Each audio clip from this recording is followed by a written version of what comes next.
بسم اللہ الرحمن الرحیم رب یسر ولا تعسر وتمم بالخیر رب اشرح لی صدری ویسر لی امری واحلل عقدۃ من لسانی ویفقہوا قولی۔ عزیز ساتھیو، کافی دنوں کے بعد آج پھر دل میں شوق ہوا، ولولہ ہوا کہ میں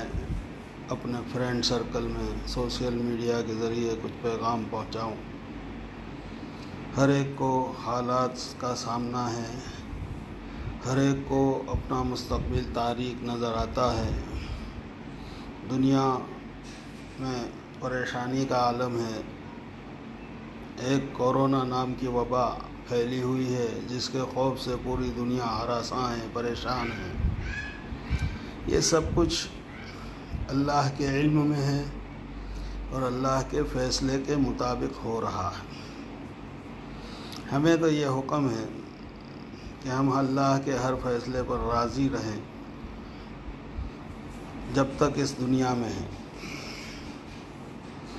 اللہ تبارک تعالی ہم سب کا خاتمہ ایمان پر نصیب فرمائے، اللہ کو راضی کرنے والی زندگی ہماری بنائے اور اللہ کو راضی کرتے کرتے اس دنیا سے رخصت ہوں۔ تو رضا بالقضاء اسی کا نام ہے کہ ہم اللہ کے ہر فیصلے پر راضی ہوں، چاہے پھر وہ لاک ڈاؤن ہو، کرونا ہو، بیماریاں ہو، اقتصادی پریشانی ہو، آرتھک مندی ہو۔ ہمارے پردھان منتری نے پہلے ایک جملہ بولا تھا، جان ہے تو جہان ہے۔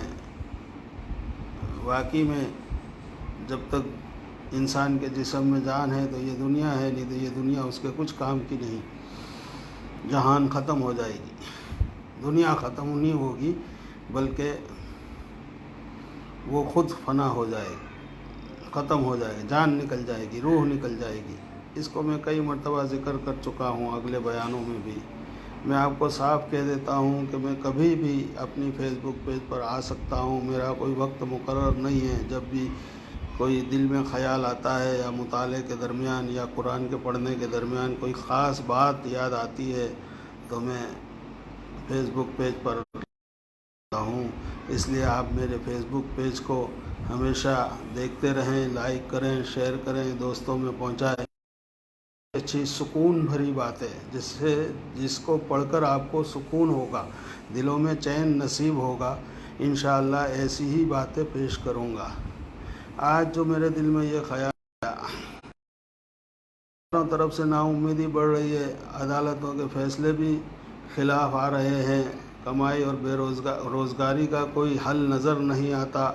لاک ڈاؤن کے کھلنے کا کوئی حل نظر نہیں آتا، سرکاری امدادیں ملنے کا کوئی امکان نظر نہیں آتا۔ ایسے وقت میں کیسے ہوں؟ ہمارے مسائل کا حل دوستو اب ضابطے سے نہیں ہوگا، رابطے سے ہوگا۔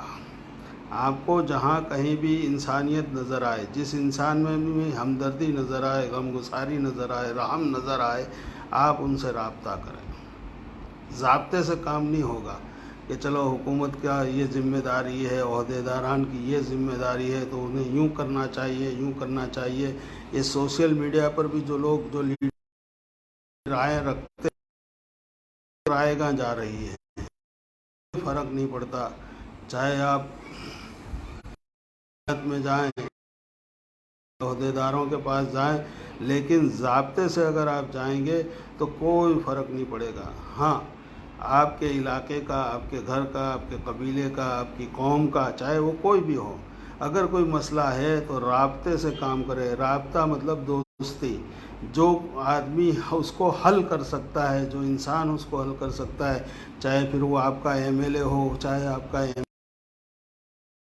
کوئی ریچسٹ پرسن ہو، یا آپ کے علاقے کا کوئی مضبوط آدمی ہو جو اس کو حل کر سکتا ہو، اس سے رابطہ کریں، اور رابطے کے ذریعے آپ اپنے تمام مسائل کو حل کر سکتے ہیں۔ چاہے آپ کے گھر میں کھانا لانا ہو، چاہے آپ کے یہاں دوا پہنچانی ہو، یا آپ کے مریضوں کو شفا پہنچانی ہو، یہ سارے کام وہ لوگ کر سکتے ہیں جس کو قرآن میں اولی الامر منکم کہا کہ چند انسان ایسے ہوتے ہیں دنیا میں ہر زمانے میں کہ وہ کچھ کر سکتے ہیں اور وہ کرتے بھی ہیں، وہ ان کی فطرت میں ہے۔ قرآن ہمیں یہ بات لکھی ہوئی ہے۔ ابھی قرآن پڑھتے پڑھتے میرے کو یہ سمجھ میں آیا، اس لیے میں نے کہا کہ آپ رابطے سے کام کریں، اور رابطہ کس طرح کرنا وہ ہر ایک جانتا ہے۔ جیسے کسی خاص لڑکے کو خاص لڑکی سے اگر محبت ہو جائے یا وہ اس سے رشتہ کرنا چاہے تو ہم کہیں نہ کہیں سے رابطہ ڈھونڈ نکالتے ہیں کہ لڑکی والوں کو کیسے راضی کیا جائے، اس کا کون اس کا ماننے والا ہے، کون اس کا چاہنے والا ہے جو لڑکی کی بات مان لے اور ہم اپنے نکاح میں اس کو لے آویں۔ تو یہ رابطہ ہوا۔ ایک بہترین رابطے سے ہم کام کر سکتے ہیں، ضابطے سے کوئی کام نہیں کر سکتے۔ اب وہ لڑکا اور لڑکی اگر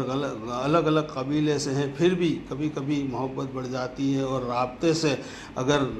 دونوں خاندانوں میں محبت بڑھتی ہے تو وہ نکاح ہو جاتا ہے اور وہ تعلق قائم ہو جاتا ہے، وہ پھر میاں بیوی بن جاتے ہیں اور پھر شادی شدہ زندگی گزارتے ہیں اور پرسکون زندگی گزارتے ہیں، اور دونوں خاندانوں میں اتنی محبت بڑھتی ہے کہ دنیا کے سامنے بے مثال ہو جاتے ہیں کہ دیکھو وہ الگ خاندان کا تھا، یہ الگ خاندان کی تھی، پھر بھی دونوں طرف سے جانبین سے رضامندی ہوئی اور انہوں نے ایسا کوئی رابطہ اختیار کیا، ضابطہ نہیں رابطہ، باقی ضابطے سے تو اپنے اپنے قوم اپنے اپنے قبیلے میں بھی نکاح ہوتے ہیں۔ خیر، رابطہ اس کو کہتے ہیں، یہ سمجھانے کے لیے مثال میں نے قائم کی۔ اب دوسری بات، میں تعلیم کا آدمی ہوں، ٹیچر ہوں، تعلیم کا ماہر ہوں، اپنی جاب سے تو ریٹائر ہو چکا ہوں، لیکن میں دیکھ رہا ہوں کہ یہ وبا کی وجہ سے، کورونا کی وجہ سے یا لاک ڈاؤن کی وجہ سے پوری دنیا میں تعلیمی نظام درہم برہم ہے، بلکہ تعلیم کی طرف کسی کی نگاہ بھی نہیں اٹھتی۔ ہر کوئی یوں کہتا ہے کہ بازار کھلنے چاہیے، یا کوئی کہتا ہے بازار بند رہنے چاہیے، لیکن تعلیم کی طرف نگاہ نہیں جاتی۔ اللہ کا شکر ہے کہ اسی میں سے بھی کوئی راستہ ہم نکال سکتے ہیں، بھلے اسکولیں مدرسے بند ہوں لیکن تعلیم کو ہم زندہ رکھ سکتے ہیں۔ اس کے دو طریقے ہیں، ایک تو آن لائن کے ذریعے، سوشل میڈیا کے ذریعے، جو اس کے ماہر ہوں ان کو اپنا کر، اس راستے کو اپنا کر، آن لائن کے راستے کو اپنا کر، اپنے اپنے گروپوں میں، اپنے اپنے فیس بک فرینڈ میں کوئی بڑا عالم اگر اس اپنے شاگردوں کو جمع کر لے، واٹس ایپ کے گروپ میں یا فیس بک کے گروپ میں جمع کر لے، اور روزانہ تھوڑی تھوڑی تعلیم، اس نے جو کتابیں پڑھائی ہیں یا پڑھ رہے تھے اس سے آگے کی کتابیں پڑھانا اگر شروع کر دے آن لائن، تو یہ مشکل کام نہیں ہے، اس میں کوئی فیس لینا نہیں ہے۔ ہاں اگر فیس لینا ہو تو آن لائن اس کے بھی طریقے ہیں، جیسے کہ مجھے یاد ہے کہ میں جب اسکول میں پڑھاتا تھا تو مجھے ایک صاحب ملے، میں کہ آپ کیا کرتے ہو، اتنے بڑے ماہر ہو، گریجویٹ ہو؟ تو کہتا میں ٹیوشن کلاس چلاتا ہوں اور میرے 20,000 اسٹوڈنٹ پورے گجرات میں ہیں۔ میں کہا وہ کیسے؟ تو کہ وہ آن لائن چلاتا ہوں، پھر آپ پہلے میرے ویب سائٹ کو سبمٹ کریں، پیمنٹ سبمٹ کریں، اس کے بعد آپ میرے زمرے میں آ سکتے ہیں، میرے شاگردوں میں آ سکتے ہیں۔ پھر میں روزانہ اس کو میتھس کی، سائنس کی، جغرافیہ کی، الجبرا کی تعلیم دیتا ہوں، روزانہ 1 گھنٹہ اس میں درس چلتا ہے۔ تو ایسے آن لائن درس بھی ہم جاری کر سکتے ہیں اس وقت میں، چونکہ یہ رمضان کا آخری عشرہ ہے۔ تمام علماء میں امید کرتا ہوں کہ جو ماہرین ہیں وہ بھی عبادت میں لگے ہوں گے، اور کل تک جو بیانات آئے وہ عبادات کے متعلق آئے۔ علماء کرام اس پر محنت کر رہے ہیں، جمعہ کے بیان میں، لیلۃ القدر کے بیان میں، عیدین کی نمازوں کے بارے میں، اعتکاف کے فضائل کے بارے میں، یہ سب عبادات کی تعلیم ہیں، وہ عام کر رہے ہیں علماء کرام، اللہ ان کو جزائے خیر دے۔ لیکن وہی علماء کرام کل پھر شوال کا انتظار کر رہے ہیں کہ مدرسہ کھلے گا، بیٹھیں گے، طالب علم آئیں گے، ہم پڑھائیں گے، طالب علموں سے فیس لی جائے گی یا زکوٰۃ کے خرچوں سے ان کو چلایا جائے گا، اور ہم کو بھی منتظمین اور محتممین تنخواہ دیں گے، پھر ہم پڑھائیں گے۔ یہ اب دور شاید نکل جائے، کیونکہ ہماری حکومتوں کا نظریہ اس طرف نہیں ہے، ہماری عدلیہ کا بھی نظر اس طرف نہیں ہے۔ وہ چاہتے ہیں کہ دینی تعلیم دنیا میں، جیسے مساجد کو لاک کر دیا گیا، اسی طرح دینی تعلیم کو بھی لاک کرنے پر وہ آمادہ ہیں۔ تو یہ آن لائن تعلیم اگر کر سکتا ہے، کوئی ماہر ہے اور اپنے اپنے شاگردوں کو جمع کر سکتا ہے تو یہ بہتر ہے۔ نہیں تو جیسا کہ اصحاب صفہ کے یہاں ہوتا تھا، جس کو صفہ کا چبوترا کہا گیا مسجد نبوی میں، کہ جو عالم جو زیادہ پڑھا لکھا تھا یا حضور صلی اللہ علیہ وسلم کے جو زیادہ قریب تھا وہ دوسروں کو سکھاتا تھا، نئے آنے والوں کو سکھاتا تھا۔ اب وہ مسجد میں جمع ہو کر یا مدرسوں میں جمع ہو کر آج کے ماحول میں عید کے بعد بھی نہیں ہو سکتا، لیکن اگر کوئی عالم یہ طے کرے کہ میں زیادہ دور نہیں صرف اپنے بیٹے کو یا اپنے بھتیجے کو اپنے گھر میں یہ درس نظامی کی تعلیم، صحائح ستہ کی تعلیم اپنے گھر میں دے دوں تو وہ دے سکتا ہے۔ جیسے کہ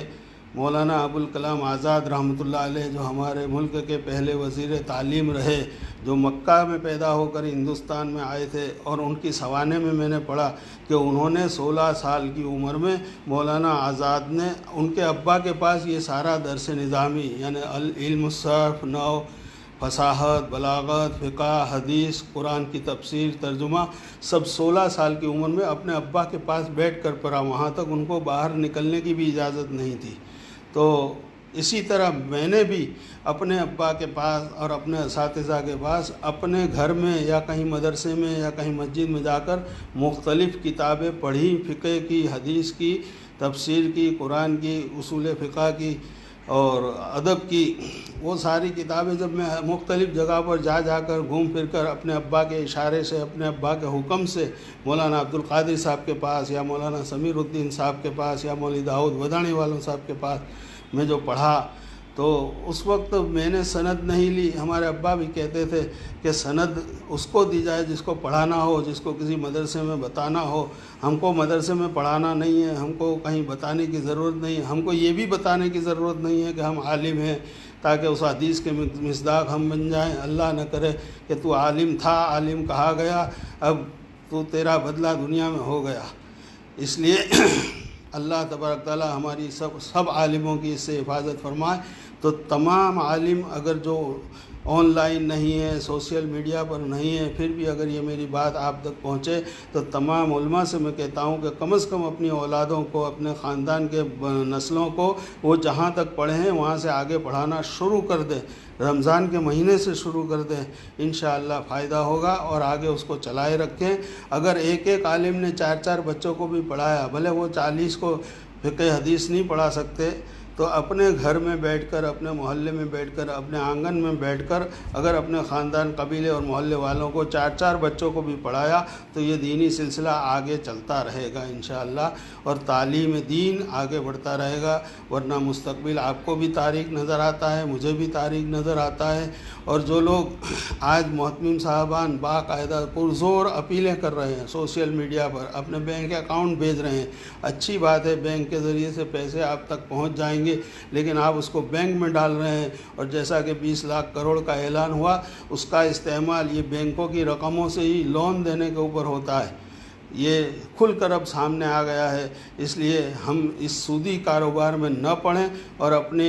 آنے والے عطیات کو بھی بینکوں میں جمع نہ کریں، اور اس کا اعلان بھی نہ چلائیں، اور اس کی کوئی صورتحال دوسری سوچیں۔ اگر مدارس کھل گئے اور آپ نے جمع کر لیے بچوں کو، تو یہی مسلمان جو آگے بڑھ کے آپ کی خدمت کرتے ہیں، پہلے بھی کرتے آئے ہیں، وہ انشاءاللہ زکوٰۃ سے نہیں بلکہ بہترین عطیہ للہ سے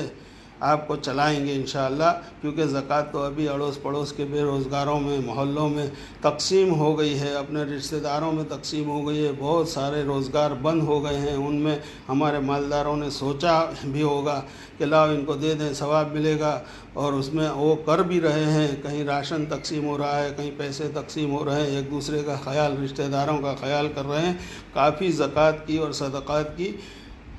قیمتیں اس میں خرچ ہو چکی ہیں اور ہو رہی ہیں۔ اب مدارس کا چلنا اور دین کا تحفظ اسی میں ہے کہ ہم خود اپنے طور پر اپنی ذمہ داری سمجھ کر، اپنے وارث نبی ہونے کی ذمہ داری سمجھ کر، اپنے خاندان، اپنے قبیلے یا اپنے کٹمب میں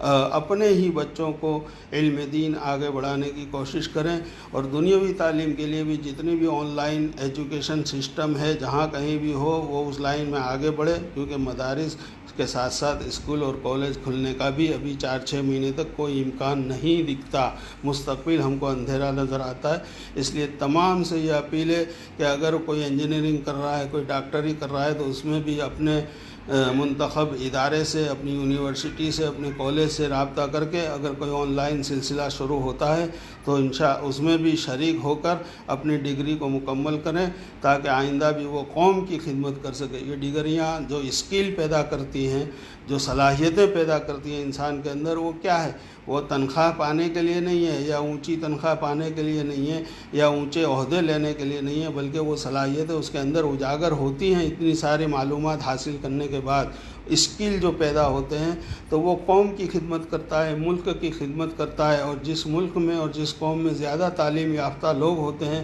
تو وہ تعلیم یافتہ کے ساتھ ساتھ ترقی یافتہ بھی ہو جاتا ہے۔ ترقی اسی میں ہے، اور اخلاق بھی اس میں تعلیم کے ذریعے سے ہی آتے ہیں۔ کوئی یہ چاہے کہ اخلاق آئیں، اب آپ ہی دیکھ رہے ہیں کہ یہاں شراب بک رہی ہے، شراب کو اجازت ہے، اور دودھ پر پابندیاں ہیں کہیں کہیں، اور دودھ بیچنے پر مارا جاتا ہے، اور شراب کی اجازت ہے۔ اب یہ کیا ہے؟ یہ احمقانہ ہے۔ شراب